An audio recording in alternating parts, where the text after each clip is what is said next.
BNP দলগতভাবে ক্ষতিগ্রস্ত হয়েছে, কিন্তু কখনোই ক্ষমতাকে আঁকড়ে ধরে রাখার চেষ্টা বিএনপি করে নাই। আমাদের আন্দোলন সংগ্রাম 111-এর পর থেকে চিপি বসা যে স্বৈরাচার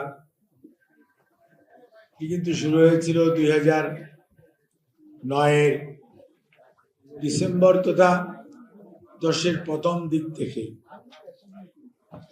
এবং এটি চলতে চলতে একটি পর্যায়ে যে 24-এর জুলাই আগস্টে এটা চূড়ান্ত রূপ লাভ করে। আমি আমার বক্তব্যের প্রারম্ভেই আজকে তাদের আত্মার মাগফিরাত কামনা করি। আল্লাহ রাব্বুল আলামিন তাদেরকে যাতে বেহেশত নসিব করেন।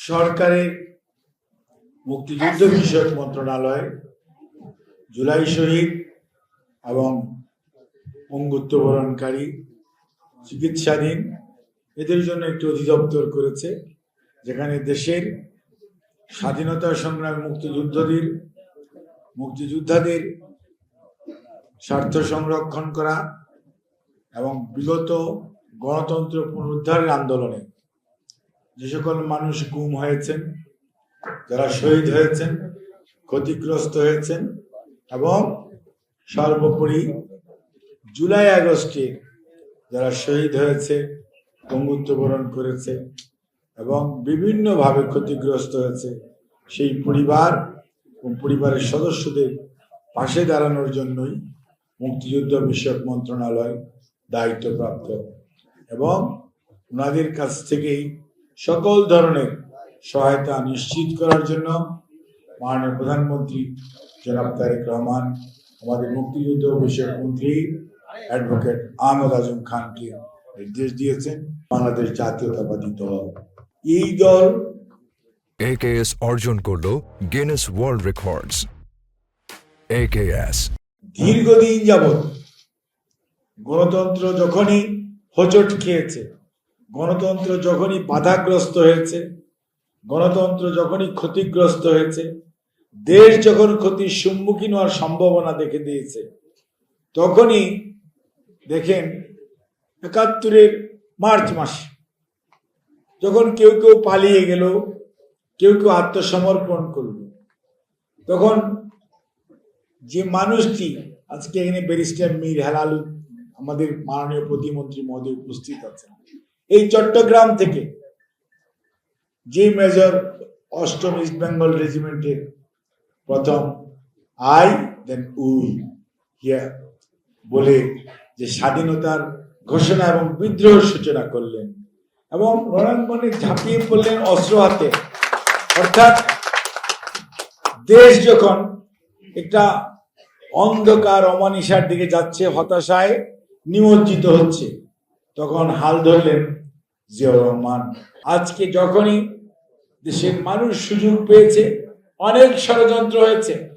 আজকে যারা বিভিন্ন কথা বলেন, ৯৪-এর কথা আপনাদের মনে থাকার কথা অনেকেরই, অনেকে সবাই মিলে আন্দোলন করেছেন, ১৭৪ দিন হরতাল করেছেন, এবং কিন্তু বিএনপি তার যে দায়িত্ব, অর্থাৎ নির্দলীয় নিরপেক্ষ সরকারের অধীন জাতীয় নির্বাচনের ব্যবস্থা করা, সেইটি যখন করেছে, তারপরে জাতীয় নির্বাচন হয়েছে। বিএনপি কিন্তু দেশের প্রতি, দেশের মানুষের প্রতি যে কর্তব্য, সেটা থেকে বিন্দুমাত্র পিছপা হয়নি। বিএনপি দলগতভাবে ক্ষতিগ্রস্ত হয়েছে, কিন্তু কখনোই ক্ষমতাকে আঁকড়ে ধরে রাখার চেষ্টা বিএনপি করে নাই। বিএনপির মধ্যে জনমতের প্রতি শ্রদ্ধা ছিল, কোন ধরনের স্বৈরাচারী মানসিকতা ছিল। কিন্তু আমরা 111-এর পরে দেখলাম যারা ক্ষমতায় আসলেন, তারা ষড়যন্ত্র করে একটি দলকে ক্ষমতায় বসালেন, এবং পরবর্তীতে তারা বিগত দীর্ঘ সময় কোনো ভোটের প্রয়োজন পড়ে।